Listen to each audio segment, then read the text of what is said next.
కు స్వాగతం. నేను మీ మనీషా.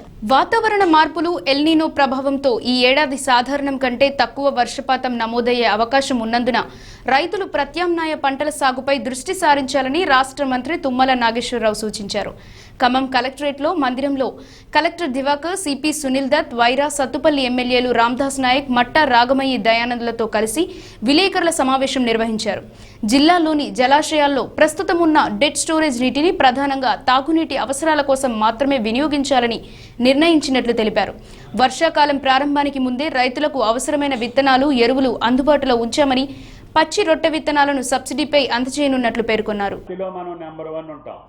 45 లక్షల నుంచి 50 లక్షల ఎకరాలు. కానీ భారత ప్రభుత్వం అమెరికా నుంచి ఇంపోర్ట్ చేసుకుంటుంది, ఇంపోర్ట్ డ్యూటీ లేకుండా. దానివల్ల వాళ్ళకి సబ్సిడీ మీద పండేటటువంటి పంట మన దేశానికి చౌకగా వస్తుందని చెప్పి మన రైతాంగానికి నష్టం చేసేదానికి కేంద్ర ప్రభుత్వం పూనుకుంటుంది. అదేవిధంగా పామ్ ఆయిల్కి సంబంధించి క్రూడ్ కూడా ఇంపోర్ట్ డ్యూటీ గతంలో 44% ఉండేది, దాన్ని 16%కి తగ్గించారు. దానివల్ల ఇండోనేషియా, మలేషియా దేశాల నుంచి మనకి ఇప్పటిమప్పుడుగా ఆయిల్ ఫామ్ వస్తుంది. దానివల్ల మన రైతు డిమాండ్ తగ్గిపోతుంది. అందుకని కేంద్ర ప్రభుత్వాన్ని మేము పదే డిమాండ్ చేస్తున్నాం, మీరు దయచేసి ఇంపోర్ట్ డ్యూటీలు పెంచండి, మన పండించేటటువంటి పంటలకి రైతాంగానికి రేట్ వచ్చేటట్టుగా మీ యొక్క పాలసీ ఉండాలి.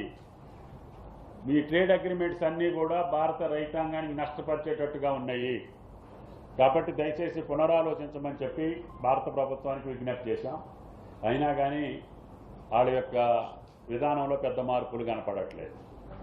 కాబట్టి దానికి తగ్గట్టుగా మన ప్రపంచీకరణలో భాగంగా రైతులు కూడా మనం ఈ పంటల్ని, గిట్టుబాటు వచ్చేటటువంటి పంటల్ని, ఆదాయం వచ్చే పంటల్ని, డిమాండ్ ఉండే పంటల్ని మీరు చూశారు.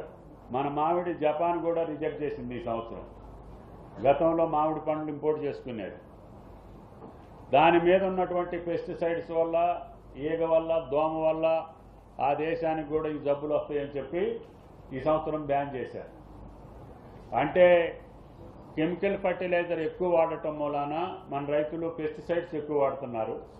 పెస్టిసైడ్స్ అవశేషాలు ఆ పంటలలో ఎక్కువ ఉండటం మూలాన ఆ పంటలను ఇతర దేశాలు ఇంపోర్ట్ చేసుకోవడానికి అంగీకరించట్లేదు.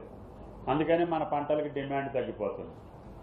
కాబట్టి రైతాంగం ఆలోచన చేయాల్సింది, మీ భూసారాన్ని పెంచుకోవాలి, తద్వారా కెమికల్ ఫర్టిలైజర్స్ వాడకం తగ్గించాలి, తద్వారా మీ పంటల్లో నాణ్యతను ఉంచుకోవాలి, పెస్టిసైడ్స్ అవశేషాలు తక్కువ ఉండేటట్టుగా, మార్కెట్ ఫోర్స్కి తగ్గట్టుగా ఇతర దేశాలు ఆకర్షించేటట్టుగా మన పంటలు పండించాలి.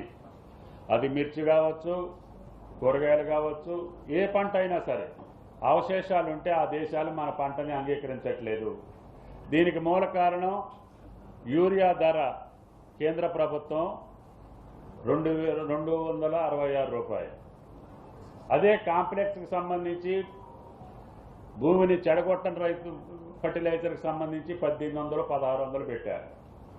డిఏపి కావచ్చు, లేదు 28 కాంప్లెక్స్ ఎరువులు కావచ్చు, వీటన్నిటికీ రేట్లు విపరీతంగా పెంచారు. ఒక యూరియా మీద తగ్గించారు.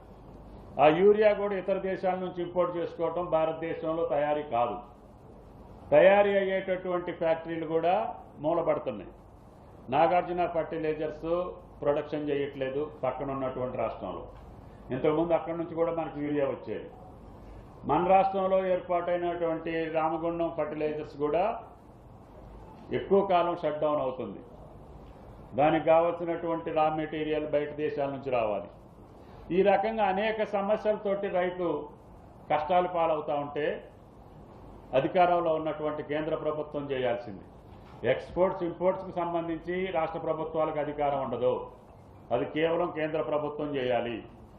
ఎరువులు కొనుగోలు, అమ్మకం, డిస్ట్రిబ్యూషన్ కేంద్ర ప్రభుత్వం చేతిలో ఉంటుంది, అది కూడా సక్రమంగా నిర్వహించట్లేదు. డీజిల్, పెట్రోల్ కూడా కేంద్ర ప్రభుత్వ ఆధీనంలో ఉంటుంది, దాన్ని కూడా ప్రభుత్వం సక్రమంగా నిర్వహించలేకపోతుంది. ఈ రకంగా పంటలకు కావాల్సిన warehousing, central warehousing corporation ఎక్కువ పరిమాణంలో మా గోడౌన్స్ నిర్మాణం చేయమని చెప్పి అడుగుతున్నాం, కావట్లేదు. ప్రాసెసింగ్ యూనిట్స్ని ఏర్పాటు చేయమని చెప్పి అడుగుతున్నాం, కావట్లేదు. అదేవిధంగా మార్కెట్ ఫోర్స్కి సంబంధించి మా మానానికి మమ్మల్ని వదిలేసి మొక్కజొన్నలు మేము కొనం, జొన్నలు మేము కొనం అని చెప్పి నిబంధనలు వదిలేసి మమ్మల్ని ఇబ్బంది పెట్టాలని చెప్పి రాజకీయ కోణంలో కూడా ఆలోచిస్తున్నారు. అయినా సరే భారమైనా, కష్టాలున్నా, ఆర్థికపరమైన సమస్యలున్నా ముఖ్యమంత్రి ధైర్యంగా నిర్ణయం చేసి పండిన పంటలన్నింటినీ కొనుగోలు చేసినటువంటి ఏకైక ప్రభుత్వం రేవంత్ రెడ్డి గారి ప్రభుత్వం.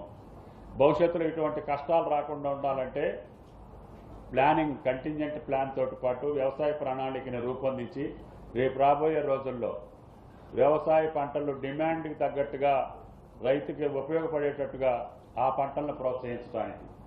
మీకు శుభవార్త చెప్పాలంటే మనం గత 2 సంవత్సరాల్లో కష్టపడ్డటువంటి ఆయిల్ ఫామ్కి సంబంధించి భారతదేశంలోనే ప్రథమ స్థానాన్ని గ్రహించాం. అన్ని రాష్ట్రాల కంటే తెలంగాణ రాష్ట్రం నెంబర్ 1గా నిలిచింది. రేపు రాబోయే 2.5-3 సంవత్సరాల్లో భారతదేశంలో అత్యధిక ఆయిల్ ఫామ్ సాగులో ఉన్నటువంటి రాష్ట్రం తెలంగాణగా తీర్చిదిద్దాలని. ఇప్పటికే 7 ఫ్యాక్టరీలు నిర్మాణంలో ఉన్నాయి, 3 నడుస్తున్నాయి. మొన్ననే ముఖ్యమంత్రి గారితో నరిమెట్లో ఒకటి పెద్ద ఫ్యాక్టరీ ఓపెన్ చేసుకున్నాం. ఇప్పుడు అన్ని జిల్లాల్లో పండిన పంట కూడా నరిమెట్టుకు వెళ్తా ఉంది.